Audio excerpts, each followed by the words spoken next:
Okay, I think we can start. So, good morning. So, for today, um, we will continue our discussion with the different optometric tests that are being conducted on our patients with low vision condition. Masabi ha ako nawawala ako ha. So, di ba, last time, nauna natin i-discuss yung visual acuity taking, it is because that is needed for our laboratory activity. So natapos na ang A, B, D, mamaya na lang yung C for the visual acuity taking. So,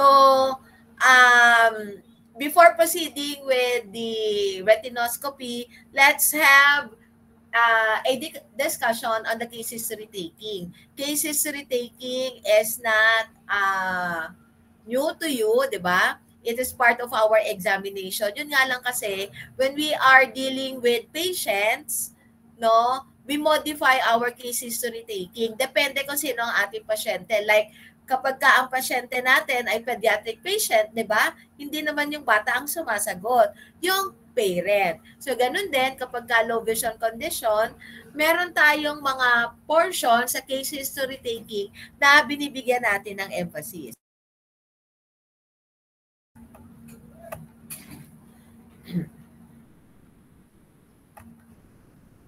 Next.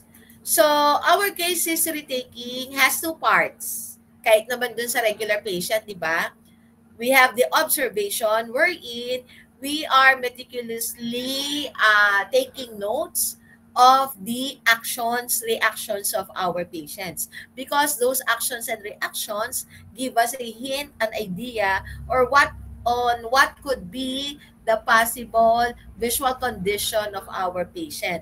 It gives us an idea on the degree of the severity of the condition. Then, another part of the case history taking is the interview. In the interview, we will include, sabi nga natin, the visual need of our patient. We will ask the visual need of our patient.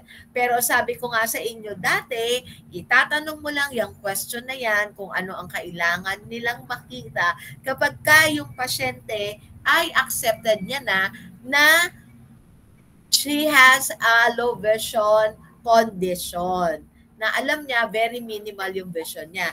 And included din sa history is that we put emphasis on the cause. Ano yung reason? Bakit ganon?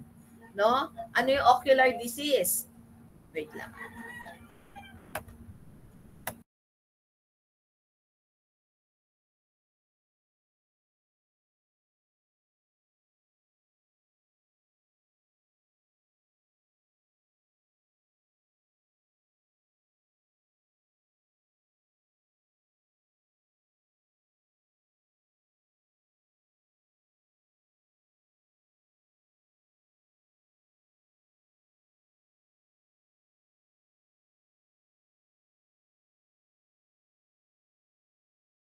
Commercial.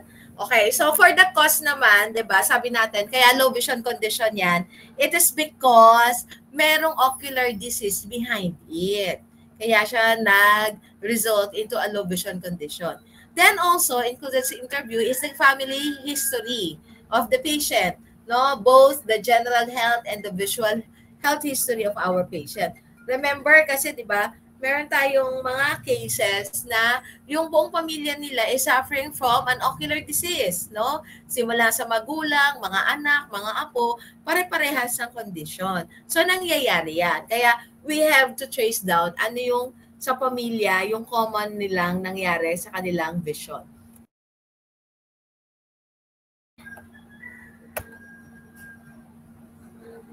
Next. So, interview, observation, again. So, sa interview, sabi natin, bakit natin kinakausap, will give us an understanding of the patient's emotional status and visual needs. No? Sa pakikipag-usap, while communicating with our patient, we know if our patient is accepting his condition, nasaan siyang stage of adjustment sa kanyang visual condition. Andun ba siya sa denial stage? Nandoon ba siya sa grief, sa anger, or sa acceptance period, no? Kasi nga, doon magbabase kung kailangan mo na bang itanong yung question na ano yung visual need. And also, the interview provides us a platform for developing rapport between the examiner and the patient. May mga pasyente, alam natin na isa sa mga characteristics ng patient with low vision condition, andyan yung gusto nila mapag-isa sila, introvert sila, ayaw ng kausap. So, ikaw, syempre, stranger sa kanya, parang hindi siya ganoon kagad magsasabi, no? Palagay ang loob na magsasabi kung ano ba ang nangyari sa kanya. Diba? No? Walang ano yun. Parang ang hirap mo siyang pasagutin ng mga tanong. So, through the course of your communication, dapat nakaka-build ka ng trust. Nagtatrust sa iyo yung ayong pasyente. No? And that will, pagka nagkaroon ka na ng rapport sa ating pasyente, nakapalagayang loob ka na niya, then that's the start na magiging maayos din yung kanyang mga pagsagot. Okay? Next. So, let's have a review of the medical records of our patient. Siyempre, di ba, kapag meron tayong pasyenteng pumunta sa ating clinic, we are asking their previous health records, di ba? Tinatanong mo na, nakapag-eyeglasses ka na ba before? First time mo bang magpa-eye check-up? Nagkaroon ka ba ng mga surgical procedure sa mata mo? Tinatanong mo yan. No? Nire-review natin yan. Then, current low vision management plan. You will also ask your patient during the case history taking if meron na ba siyang ginagamit ng mga low vision devices such as magnifier, o kaya naman is he using cane or whatsoever, no? Importanteng malaman natin kasi gusto nating alamin kung ito bang binigay sa kanya ginagamit ng pasyente, no? At is ba siya dito sa binigay na mga low vision devices. Then, identification of visual needs, yun nga yung sabi ko sa inyo, if the patient accepts his condition, ang ibibigay niya mga visual needs ay talaga naman para lang din or within the limit, within the scope of his visual condition. Like sabi ko sa inyo, pwede niyang sabihin sa inyo na ang kailangan niya, makita niya lang yung signage ng mga sasasakyang jeep or bus, di ba? Kung nagko-commute si patient. O kaya naman, makita niya yung mga signage sa paligid niya para alam niya kung ano yung mga food company, kung yan ay Jollibee ba, McDo, and everything.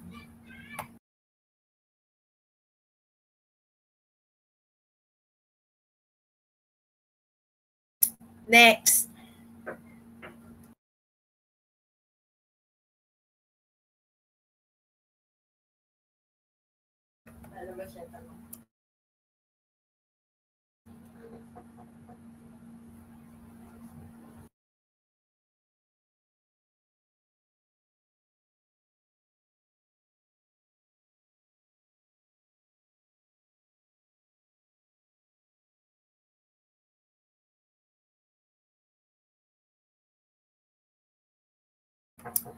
Okay, for the review of medical records, sabi natin, kaya kailangan nating pakialaman kung anumang medical records meron si patient because that will serve as a basis for our assessment. For example, alam natin that the patient has this kind of low vision, have this kind of visual loss. Para alam natin kung siya ay mayroong central vision loss, ano-ano yung mga tests for that, or meron naman siyang peripheral vision loss, ano yung mga tests for that, for verification. Then, it may reveal condition that might be overlooked, no? And never addressed before. Kasi may mga pasyente naman na meron siyang multiple na ocular diseases, no? Yun pala, yung previous eye doctor niya, ang nabigyan lang ng pansin is one ocular disease. Let us say, patient has glaucoma. nakatuon lang yung kanyang eye doctor doon sa glaucoma. Totoo naman, because it is a sight-threatening condition. Pero aside from glaucoma, meron palang katarata si patient na hindi nabigyan ng pansin. So, importante rin na kaya tayo ihingi ng medical records, di ba? Na gusto nating malaman na baka hindi lang naman yun ang kanyang ocular disease present. And it gives us an idea of our starting point for examination. For example, nakita mo sa medical records niya, ito yung best corrected visual acuity niya. Let us say, counting finger na, yung best corrected visual acuity. Alam nga naman mag-start ka ng visual acuity taking ng 6 meters. No? Siyempre, start ka na ng 3 meters. And check, para din di ba? You are not wasting time in doing examination na irrelevant kay patient. No? Dahil alam natin, when handling a patient with low vision condition, dapat longer din ang patience natin kay patient. No? Hindi yung tayo pa yung unang nag-give up kaysa kay pasyente. Okay?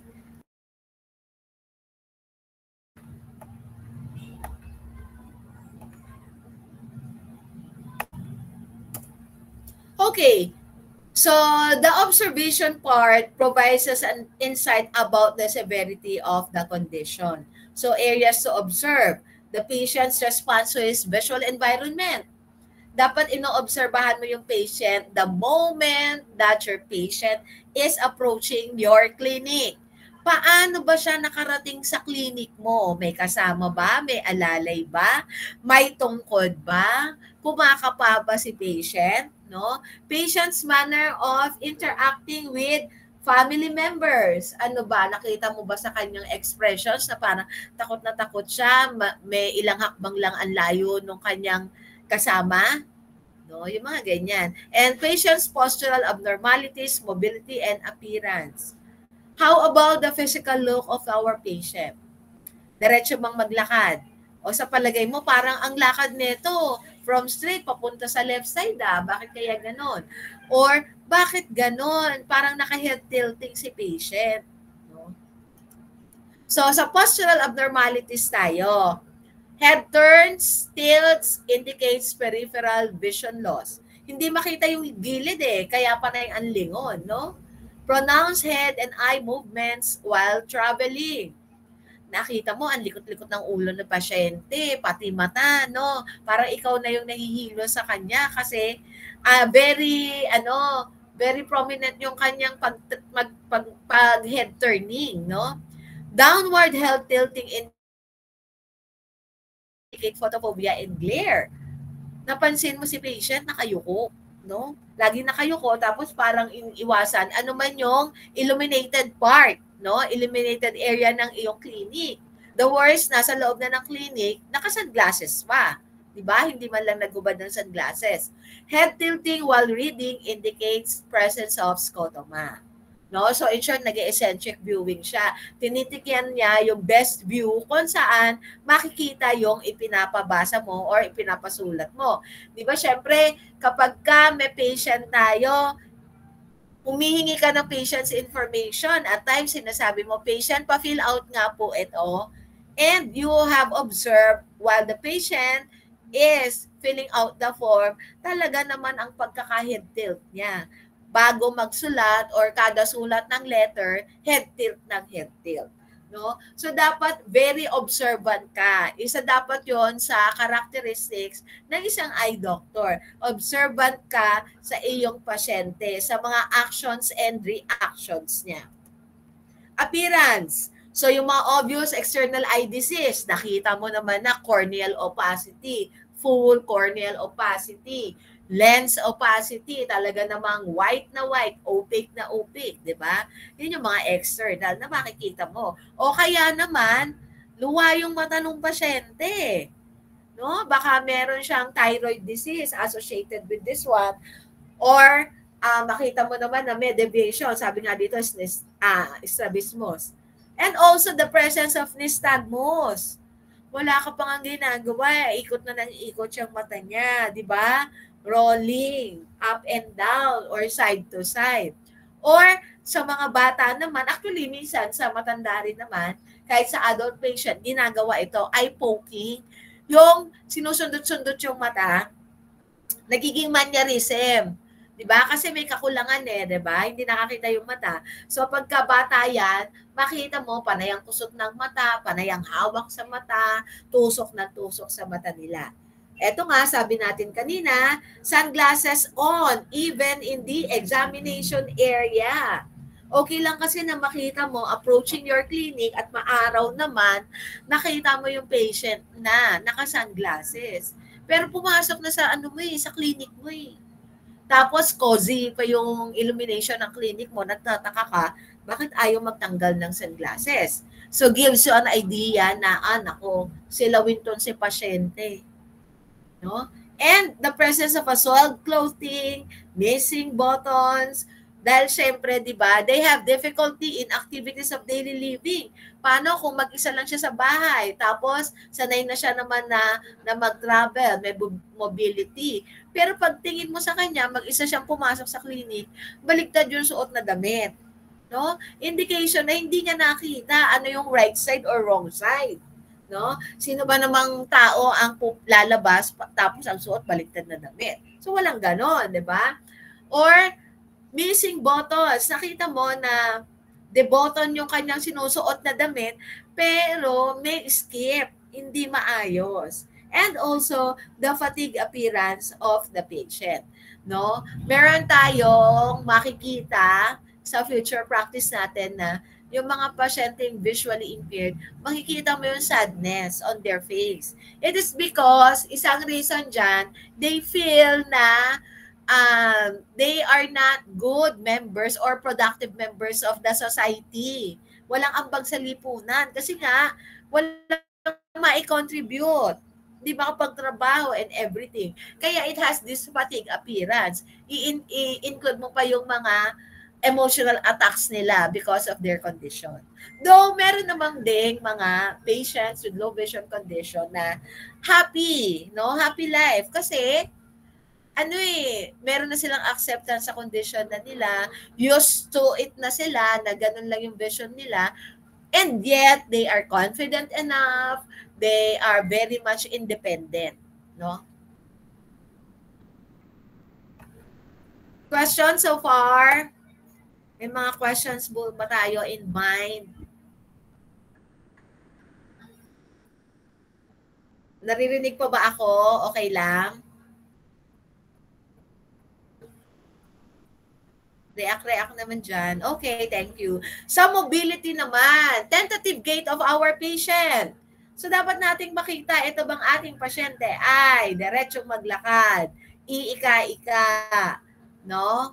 And postural stiffness. Ito naman patient ko na to, talagang antigas ng leeg kasi walang kalingon-lingon no? Kasi posible, ang best angle niya ay yung talagang straightforward yung tingin, no? Doon siya mas nakakakita. Or maintenance of close proximity to walls or handrails. Nung papasok yung patient sa clinic mo, napansin mo, kinapa niya yung door, no? Kumapa muna siya kung door ba yun o show window mo, no? And then, pagpasok niya, nag-greet ka sa kanya, sinabi mo sa kanya, sige patient, pasok po kayo, upo po kayo.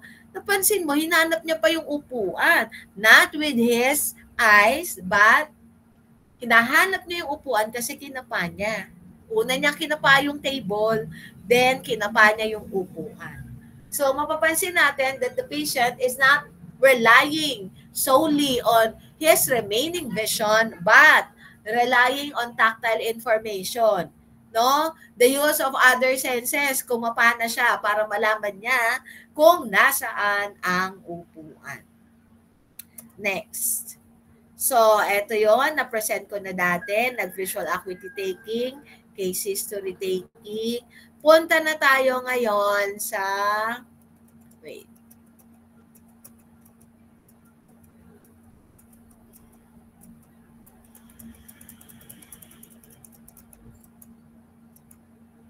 Okay, static retinoscopy. Natapos na kayo sa topic na to.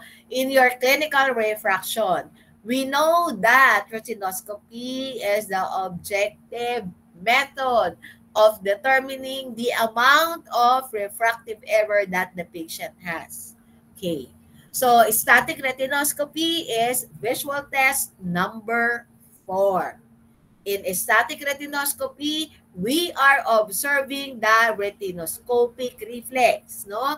'Yon ang pinagbabasihan natin at ang ating aim for this is to make it neutral or no movement.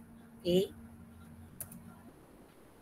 So, but if we are handling low vision cases, the reflex is very poor. No? Makikita mo, ano ba yan? Full bat naman ako, new battery. Bakit pagsilip ko, wala, lahat madilim. With that, no, you will be doing the so-called radical retinoscopy, wherein you will determine the amount of the refractive power of the eye by moving towards the patient until the reflex is observed. No? So, magbabago ang working distance mo niyan kasi lumapit ka kay patient. Next. So, recall tayo, di ba?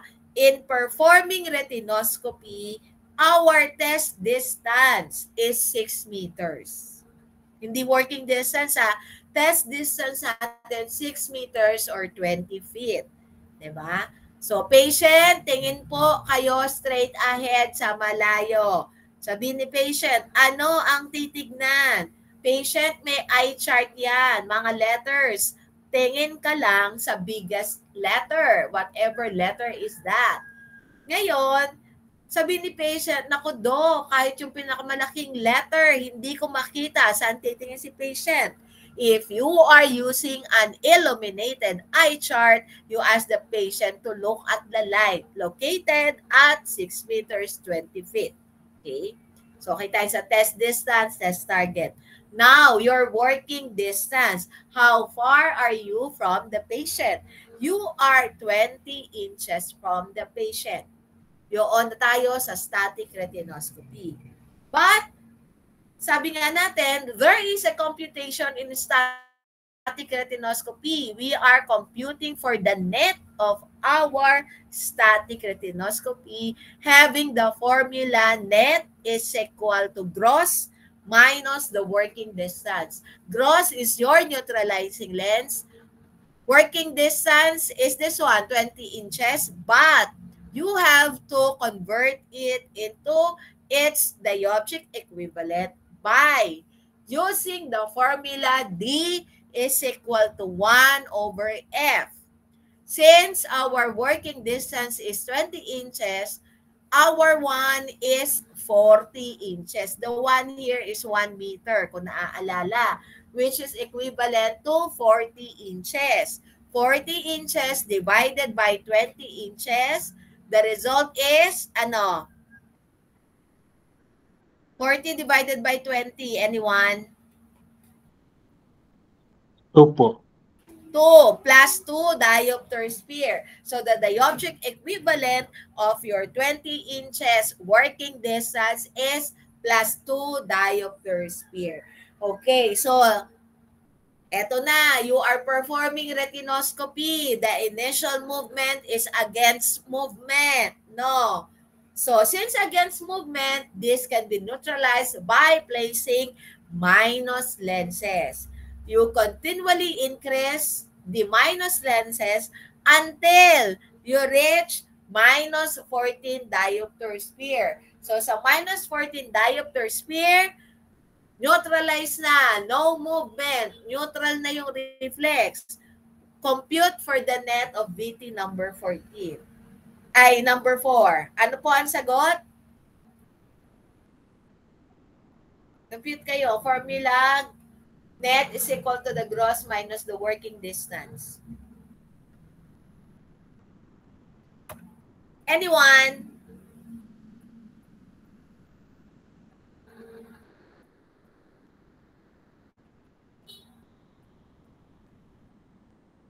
Answer please. Net of VT number 4. Minus 1450 minus plus 2 diopter sphere. The answer is, wala, simpleng math pa lang yan. Minus 12.550 po, Dok. Wala, bakit minus 12.50? Minus 1450 minus plus 2. Diba? We change that. 16.50 po. Oo, subtrahen, diba? Then, yan, minus 1650 po. Ha, minus 1650. Diopter sphere. Ha, pagsasagot tayo, para nasasanay tayo, kompleto po merong sign minus 16.50 diopter sphere. Dala-dala nyo yan dapat hanggang sa practice nyo. No? Sa board exam. Kung 1650 lang ang sagot mo, tama yon. Kaya lang, magiging mali siya kung walang sign, walang unit. Okay? Next example. Wait, next example. Eto, sige. Test distance, test target, working distance, 20 inches. Yun nga lang, when you perform the static retinoscopy, nakita mo, no reflex. So, eto na, ipe-perform mo na si radical retinoscopy. You move closer to the patient until the reflex is observed. Okay, nasa 14 inches ka, from 20, lumapit ka. 14 inches, nakakita ka ng reflex. Again, you have to compute for the dioptric equivalent of the 14 inches, no? 40 divided by 14 inches, the answer is, ano po?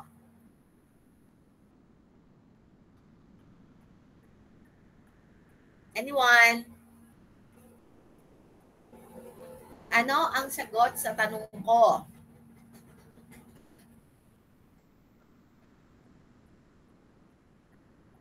Hala, mag-compute kayo. 2.86 diopters po.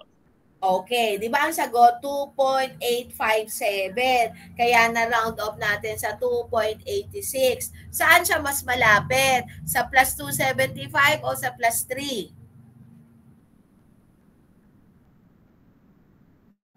Answer po? Plus 3 po. Ang 2. Sige ha, kumanap ng calculator. 2.86. Saan mas malapit? 2.75 I-try ang po. 3. I-try ang 275.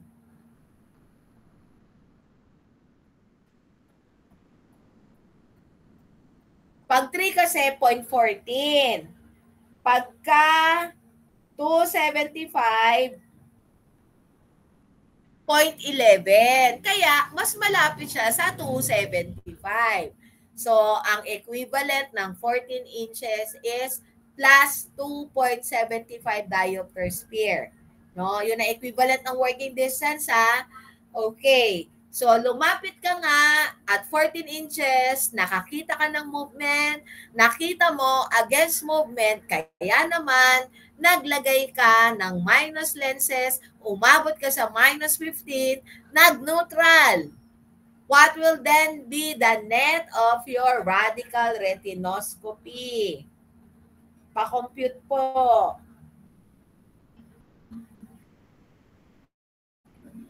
Ano ang sagot?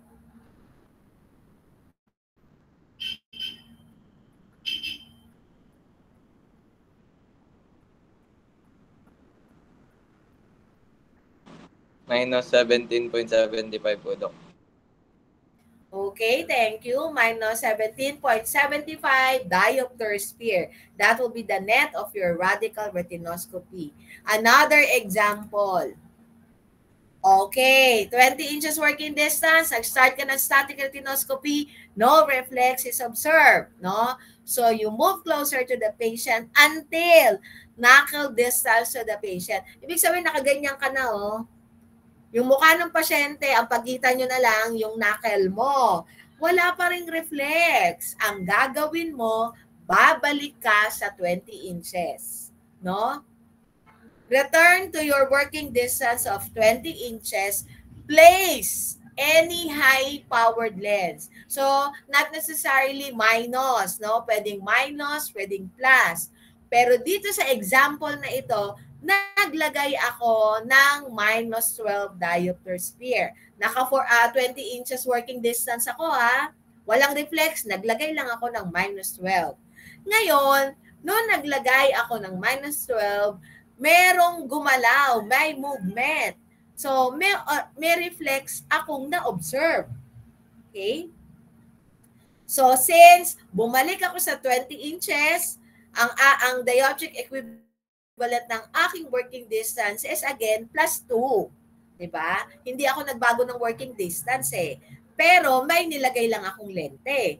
Kaso, yun sa minus 12 na nilagay ko, random yun eh. Naisip ko lang na minus 12 ang nilagay ko.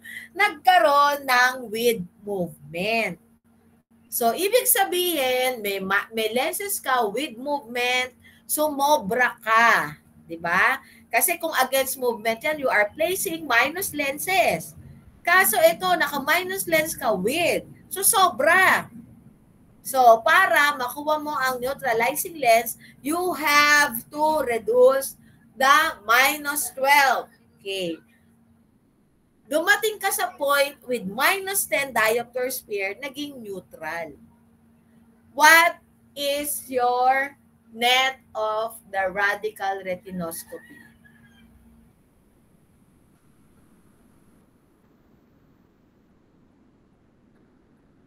Compute.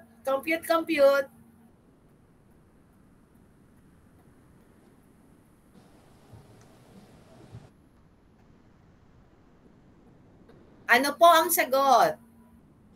Minus 12 diopter sphere po. Yes, thank you. Minus 12 diopter sphere. Next, another example. So, eto, ulit, ang lapit na sa pasyente, wala pa ring reflex. Bumalik sa 20 inches, this time, naisip ko na mailagay plus lenses. Naglagay ako ng plus 15, pero no reflex is observed. Diba? Ulit ha, static retinoscopy. 20 inches, walang movement. Lumapit ako, knuckle distance, wala pa ring movement. Balik ako sa 20. No? Naglagay na ako ng plus 15, pero wala pa ring reflex. Okay lang, nakalagay ang plus 15, lumapit ka naman ngayon. So, paglapit ko, 10 inches na lang ako. Aba, nagkaroon na ng reflex. With plus 15 on ha, nagkaroon ng reflex. No? So, compute ko ulit. Ano yung dioptric equivalent ng 10? 40 divided by 10 is plus 4 diopter sphere. Nag-neutralize siya. Nakakita ako ng movement, is a with movement. Plus 15, pero with pa rin. Ibig sabihin, kulang, di ba? So, na-neutralize ko siya sa plus 17 diopter sphere at a distance of 10 inches. Compute for the net. Ano po ang sagot?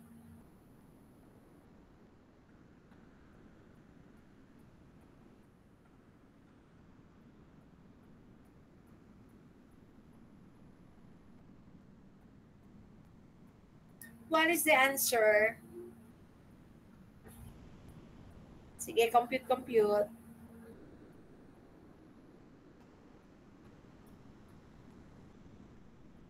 Anyone?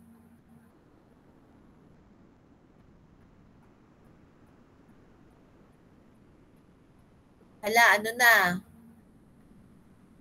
Math yan, simple math. Ano po? Ano ang sagot?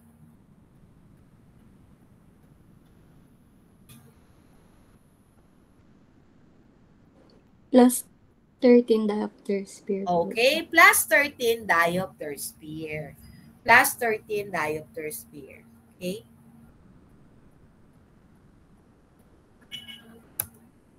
Okay.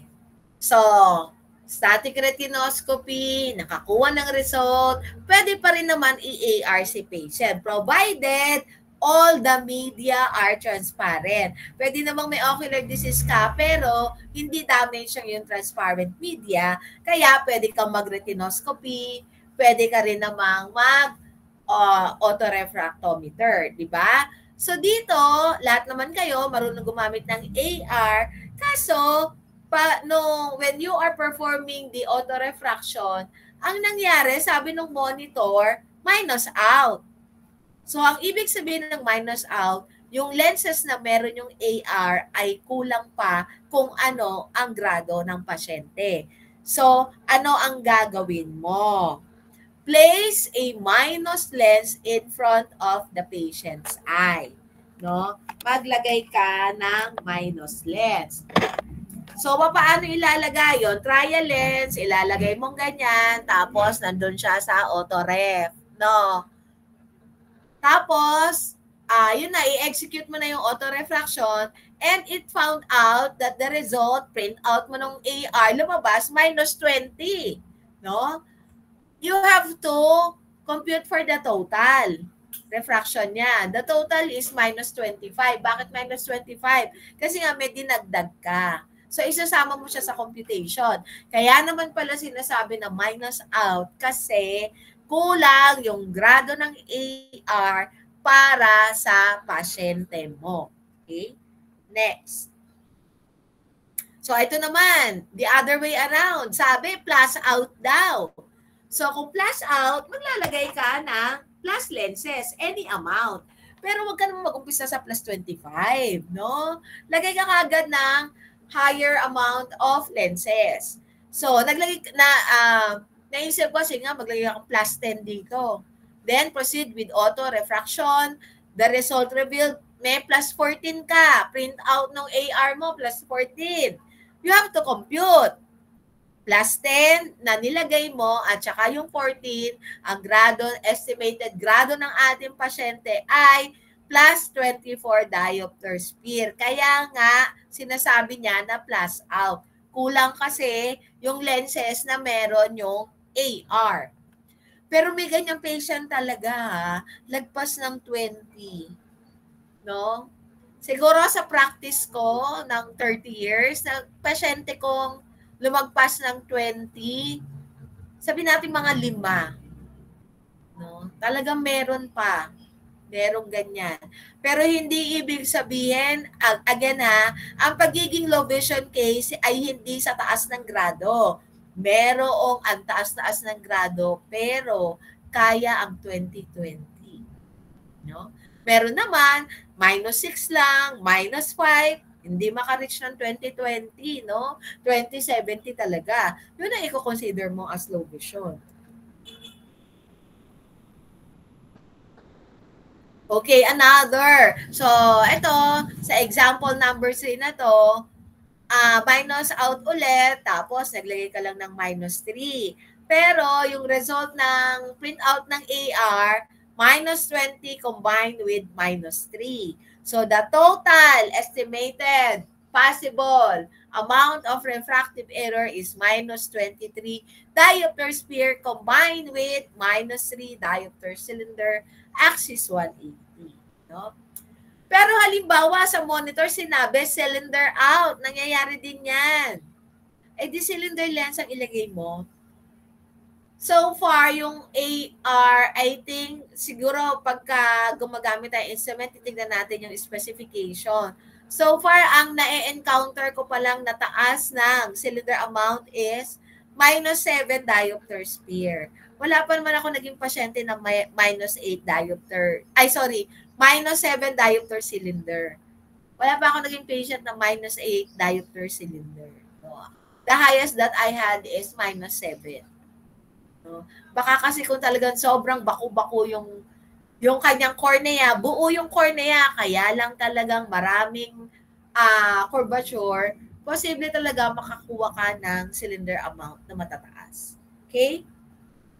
Question so far? So, ganito next meeting, Thursday, may quiz tayo. Long quiz po ito, simula sa very first lecture discussion up to this point. So, itong lecture discussion about case history taking at saka retinoscopy, ibibigay ko sa inyo baka mga bukas. So, expect natin na tayo ay on-site po sa Thursday. Dahil 2 section kayo, groupings lang tayo, no? By batches, 4 batches. 2 per, tawag dito, section. Then, the next meeting natin sa laboratory, for section C, mamaya kasi visual acuity taking. For next week po, please bring your OR set at saka trial case. We will perform radical retinoscopy. Kaya dalhin po yan. Okay, kompleto po. Natapos na kayo sa retinoscopy OR set. So, expecting na almost all of you meron talagang OR set. Kailangan po natin yan. No? Kung meron sa inyong hanggang ngayon wala, gumawa po ng paraan, manghiram, pero ikaw na po ang mag-provide ng battery. Kasi yung battery na nga lang, yung pinakabayad mo sa hihiraman mo. Gumawa tayo ng paraan. Kailangan individual po yung ready. No? Kasi kung isang pair kayo, isa lang ang ready nyo, pwede rin naman. Pero dapat may extra battery. No? Ayaw natin sabihin na low bat po eh. Naka-timer lahat ng gagawin natin. Okay? Ano pa po? So, kung wala na pong tanong, happy lunch. Thank you for this meet-up. Section C, 1 o'clock po tayo. Meron pa naman tayong time talaga. More than 1 hour to travel. Okay? Thank you. Thank you, Doc. Thank you, Doc. Thank you po. Thank you sa mga papuso. Happy lunch.